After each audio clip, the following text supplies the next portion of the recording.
Oh, hello, it is I, your boy Gomi, and we are back with another UFC fight night, and we're back at the Apex with, a very, very lackluster card, in my opinion. Okay, I'm being too harsh on it. There's some good fights, hold on. But it's a mid card, but it's a filler card. We're waiting for UFC 313, that's how it goes, and I'm honestly fine with it.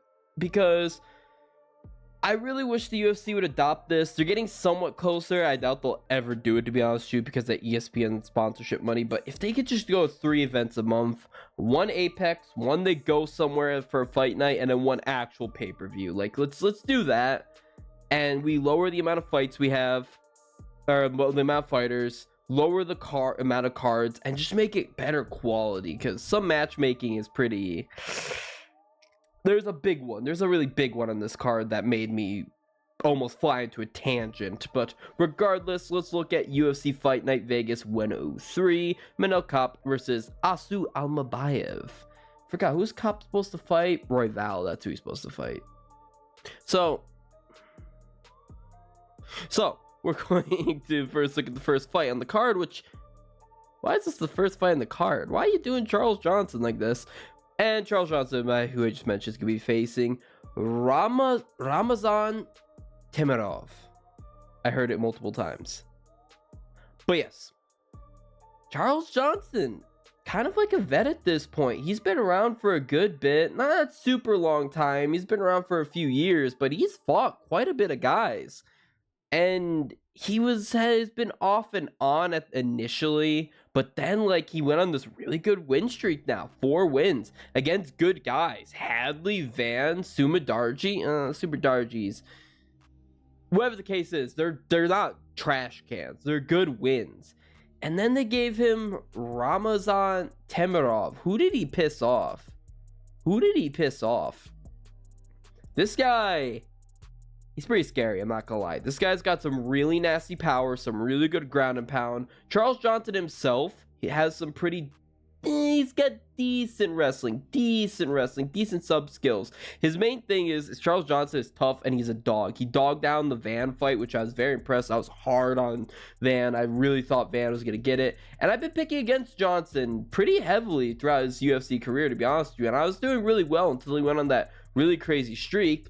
I finally picked him to beat Sumadarji, but now I feel like I might go back because Ramazan, man, if Johnson tries swinging with him, I don't know, man, because like, yeah, Van was a very dangerous striker, but Van is not really knocking people out cold shots. Like, his Van's main thing was body shots.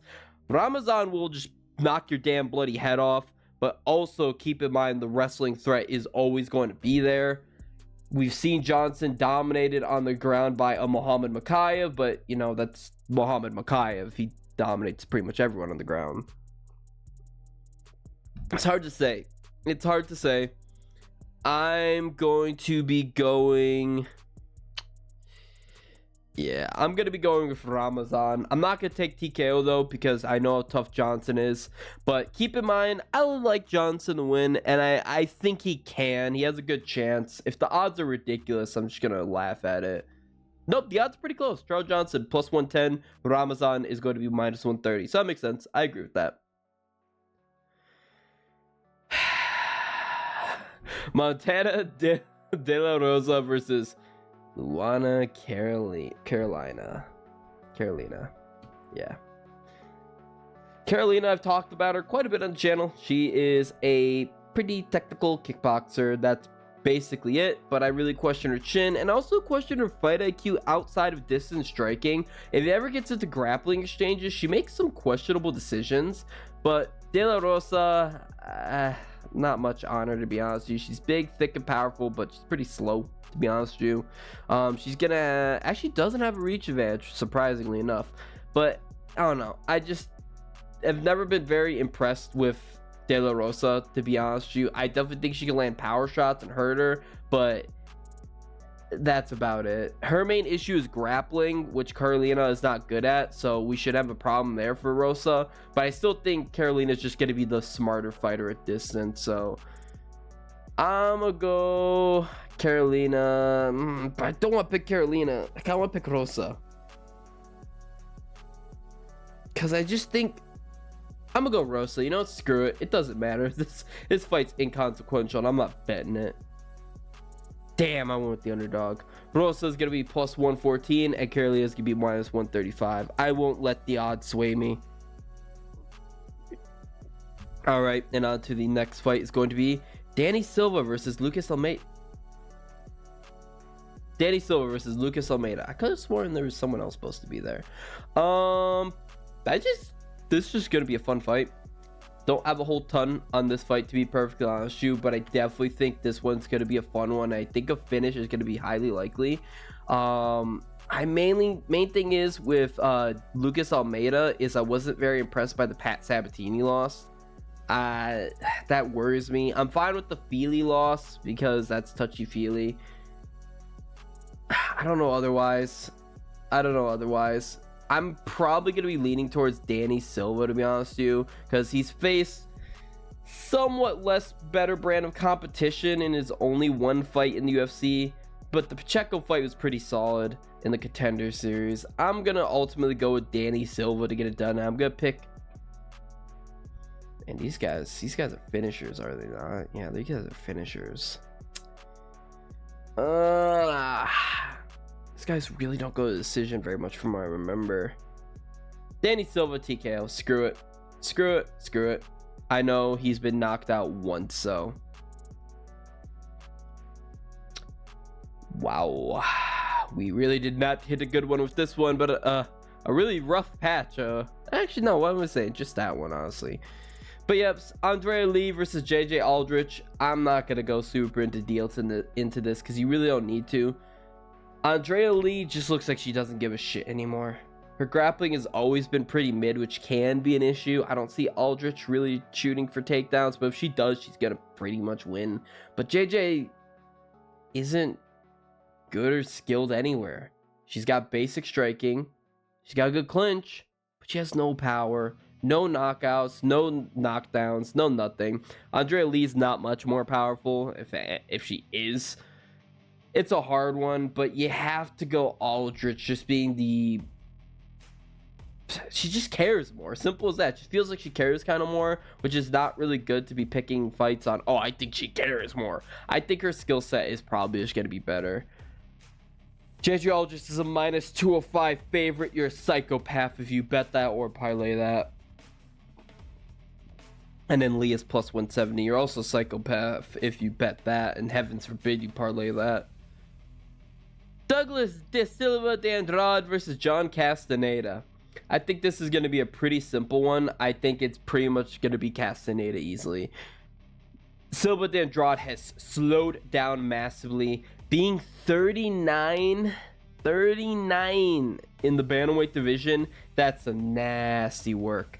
Castaneda as well has better combinations, better volume, and better cardio. Everything's just stacking in his favor, honestly. The only thing I give Andrade is more experience, yes, but not a ton. It's not like Castaneda doesn't fight. It's not like he's a fresh guy or even that young himself. And then Andrade, I think, has more power, and that's the last thing to go. Most of his fights are knockouts. He gets tons of knockouts. I'm not even sure the number, but I'm pretty sure it's double digits, to be perfectly honest with you, if I remember correctly. Yeah. He's got some knockouts. He's got 20 knockouts. When I say pretty sure double digits, it's clearly in the double digits. Yep. I'm gonna be going with Castaneda though, ultimately, to get it done by decision. Because Silva is still tough. He does not get knocked out. Ricardo Ramos versus Chepe Mariscal. I like Chepe.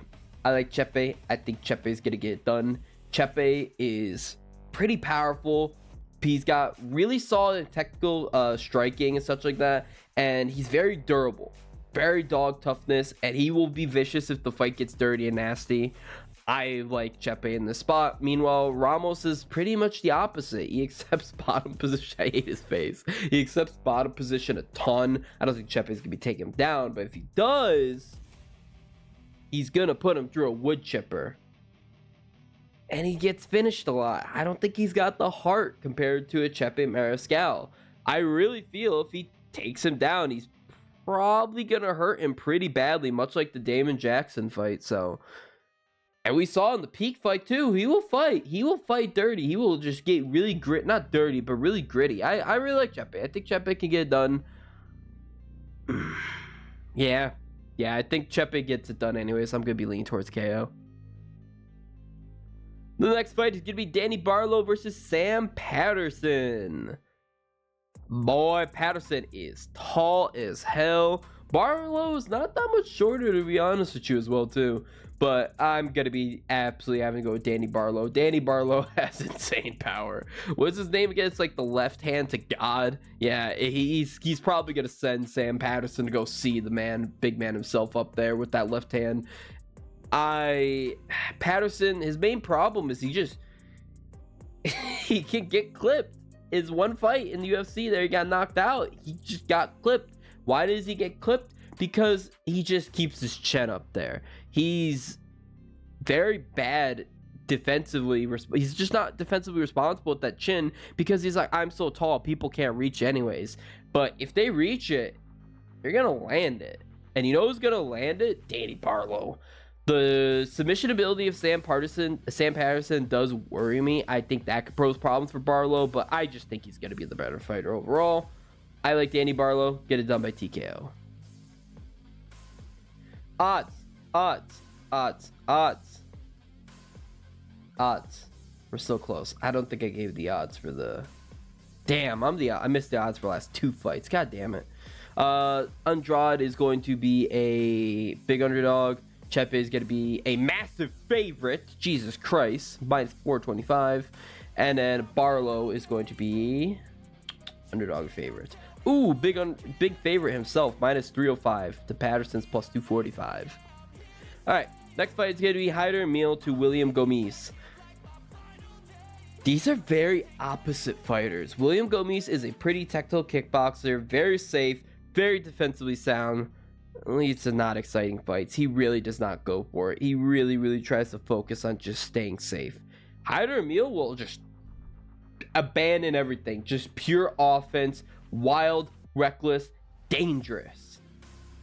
But I just think that Gomis is the better, more technical fighter. I really like the Jiyoung Lee fight. That was just insane from Hyder Emil, but Gomis is not going to let that fight happen. He's going to clinch up. He's going to take him down. He's going to poke out for range. It's not like he's a grappler. It's just that he knows when to mix in the grappling to nullify the opponent fighting and just land just a little bit to be able to get the nod. I think Gomis will get it done by decision, honestly, but I would love for Hyder Emil to just put it on him and just brawl out to all hell, but I know it's gonna happen. I know these things. I'm not optimistic about anything in life anymore, but specifically I'm not optimistic about Hyder Emil getting a fun fight against William Gomis. Gomis minus 205 favorite, G figure, and then plus 170 for Hyder Emil. Bro, what we doing? Why is Charles Johnson opening the card, a ranked fighter, over a goddamn Contender Series heavyweight and Austin Lane? He stands. This fight is a heavyweight fight that's probably gonna slow down the momentum of the card. It always is like this, especially Mario Pinto, who's not established. He hasn't done a whole lot. He's not been a very well-established guy. I don't know. I question his fight mentality and fight IQ for what I've seen from him.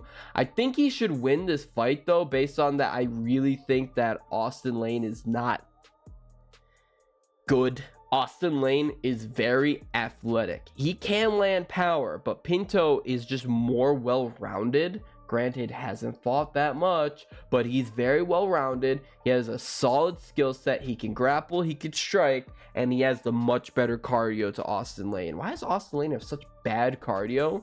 For, I believe, he used to be a former football player or something like that. I don't get it. But yeah, he's very susceptible to the knockout. I could see him get out-grappled and just completely held on, to be perfectly honest with you. We saw Rebellis to Spain do that, which is kind of crazy. Rebellis to Spain, a big knockout guy, just kind of lay and prayed Austin Lane, but wherever the case is, I'm going to be going Mario Pinto. I'm going to be taking him to get done by TKO, but I could see maybe a submission in there as well too. Maybe. It's just out on the ground though. He much prefers a TKO. Yeah, TKO. Odds. And odds wise, let's see. Lane is plus 300, Pinto minus 380. We are putting minus 380 on a debutante coming off the Contender Series. That's not based on the skill of Pinto. That's based on the lack of skill of Lane. And I don't like betting on lack of skill. I like betting on the positive boons of skill. So, don't like that. Damn. What is with the order of this card? What are you doing here? Nasrat Haqparast versus Esteban Ribovic. Why is this not the co-main event? I can't tell you, to be perfectly honest with you, but at least it's higher up on the card, and this is a very fun fight. This is probably the best fight on the card, to be perfectly honest with you. Nasrat Haqparast, mini Kelvin Gastelum, is a very good boxer like Kelvin Gastelum, but I'd say probably a little bit better. He is pretty dangerous on the feet. He's always struggled with power. I'd say not really knocking many people out, but lately he's been putting a little more pop on his shots. He has a really good popping jab that he likes to do. He's been mixing up with the 1-2 now to actually damage opponents. On the other hand, Esteban Ribovic, boy, he's power. He's chaotic. He is dog tough. That Zellhuber fight was insane. Ribovic put on a pace on Zellhuber. I can see him doing the same thing to Nasrat. And in Nasrat, though, on the other hand, he's going to fire back. He's not... I really just don't see Nasrat as the kind of fighter kind of shy away from it and outpoint him and play more tactical, which he absolutely can do, which he would probably get the nod over Ribovic. But I just really think that Ribovic is going to be too hard and put it on him, and I think Nasrat's going to respond in kind. I like the counter shots of Nasrat better, to be honest with you, than Ribovic, but this is a too hard one, a 50-50. This could go either way, the technical skill and prowess of Nasrat or the power and chaos of Ribovic. Either way, the fans win with this one. Odds-wise, I'm going to go, by the way, Nasrat. I'm going Nasrat get done by decision because they're both blockheads. Odds-wise, oh, Ribovic minus 258. Nah, we're just, because we're looking at the Zellhuber fight. No. I'm going to say this should be a pick'em. This should be a pick'em or close to it. That's a bad line. That's a really bad line. I'm telling you right now, man. Nasrat's a great chance of winning that. I like Nasrat as a dog a lot, actually. All right. On to the co-main event. So, I start this off with a rant. Why did I start this off with a rant? Because it is. What in God's name is Cody Brundage doing here? This high up in the card. Why is Cody Brundage on the co-main event? Julian Marquez, not much better. A little bit better, but not much better. What are we doing here, guys? What are we doing here? This has to be, like, the thing is, I've seen everywhere I've checked this as a co-main event. There has to be something wrong here. There has to be. Marquez, not good. On a 3-fight losing streak. Lost to some decent guys. Zach Reese he's okay. But Marc-Andre Barriault and Robocop are not bad. It's not bad he lost to them. But what the fuck we doing to Cody Brundage? He lost to William freaking Knight. He lost to Dumas. What are we doing? What are we doing? I don't know why Cody Brundage is here, to be perfectly honest with you. I really don't. Maybe it's because he fought Bo Nickel at 300. I guess people think he's a star now. I guess people think he's a star. Yeah. So Brundage beat Reese. I guess I can't pick Brundage. I can't pick Marquez. I can't pick either guy. This is such a bad fight. I mean, I guess Julian Marquez beat Sam Alvey. One of the 7 people or 6 people to beat Sam Alvey. I'm breaking my chair how much I'm laughing here. Yeah, this is a horrible fight, and it's gotta get pushed down. And if it doesn't, I'm gonna take a long sip from my milk tea.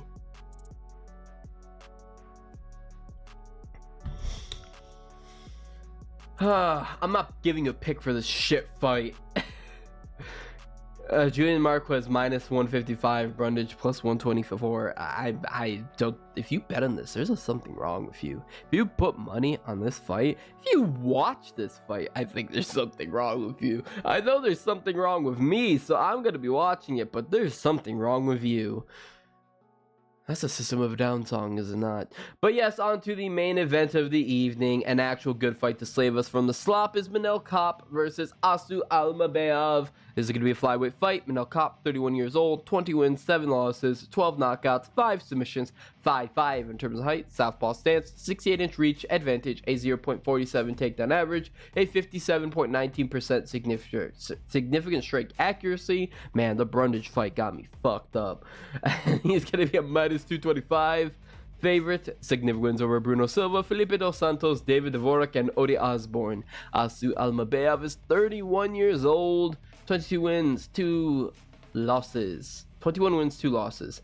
3 knockouts, 9 submissions, 5'4" in terms of height, orthodox stance, 65-inch reach disadvantage, a 5.08 takedown average, a 62.41% significant strike accuracy, plus 185 underdog. Significance over Mateusz Nicolau, Jose Johnson, CJ Vergara, and Odi Osborne.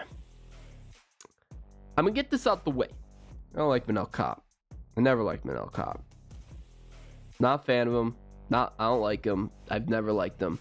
Manel Kape has only gotten his big claim to fame recently because he started beef with Israel Adesanya and he said the F word, the big funny F word. He is a flashy fighter and he has had some fun fights, but he is so inconsistent that I just don't enjoy it. And he has a big glaring problem. But I'm just going to get that out the way. I do have bias against certain fighters, but if you know me, I don't pick against them. I just say I don't like them. Doesn't mean I don't think they're going to win. I very much dislike Merab. He's going to rematch Sean O'Malley. I'm going to be praying to heavens above that O'Malley wins, but guess what's going to happen? Merab's going to win. Merab's going to win. Stipe Jones. I hate Jones with burning passion. I would like Stipe, want him to win. I knew damn well what was going to happen. Not to this extent. I do want to say Asu Almabeyev does have a clear path to victory. It's just I don't think he's got the skills needed to do it. What is that? Grappling. See that takedown average? Manel Kape has a thing where if he faces a grappler, he puts some kind of fear of God into him, even though he hasn't really been out grappled. That's the thing. Manel Kape hasn't really been out grappled, but when he faces a grappler, he lets them do whatever the fuck they want. The Muhammad Mokaev fight, sure, he broke his toe or whatever in the first seconds, but he was not fighting normal. That wasn't normal Manel Kape. Mateusz Nicolau, Alexandre Pantoja, the initial Kaya Sakura fight, all these fights, like, he freezes up if there's a grappling threat at all. Like, Kai's not even a freaking grappler. I don't know. I could see him doing the same thing with Asu, but also I just think Asu is not super high level yet. He's still kind of fresh. He's still kind of newer, despite how many wins and losses he has. They haven't been UFC caliber, sorry to say. They've not been cans, but he's got one over Mateusz Nicolau. That's good. Jose Johnson, good. Vergara, good. But, like, even I actually gotta say this, man. I'm looking at Kape's wins. Bruno Silva, that was his UFC debut, and he took him to a freaking decision. Oh, he styled on it was Felipe Dos Santos. That was the UFC debutant he took to decision, the Oliveira clone. And then Bruno Silva, he styled on him, but like round 3 finish, and he didn't really style on him. He's looking really good, yeah, but who the hell is Bruno Silva? I just don't think. I think Manel Kape is supremely overrated. I could absolutely see a way in Asu Almabeyev winning this fight, and I think he has a chance. I'm just going to be leaning towards Manel Kape to get it done. Is Asu gonna get knocked out? I don't think so. I don't think so. I've never seen him knocked out. He hasn't been knocked out. But I think Manel Kape is the far better striker, and also he has the far better cardio in these longer fights. I don't think Kape's cardio is as great as people think. It's really good for 3 rounds, but I think it's much better than Asu Almabeyev, who's never been 5 rounds, because this is a 5-round fight. I'm gonna lean towards Kape to get it done, probably with a late TKO, to be honest with you. So maybe a submission, but probably TKO. But yes, that is going to be it for this pretty weak card, but oh well, a card nonetheless. Something to do on a Saturday because I have no life. Is it going to be UFC Vegas 103 with your boy Gomi? Please let me know what you think in the comment section below, and let me know why the fuck is Cody Brundage in the co-main event?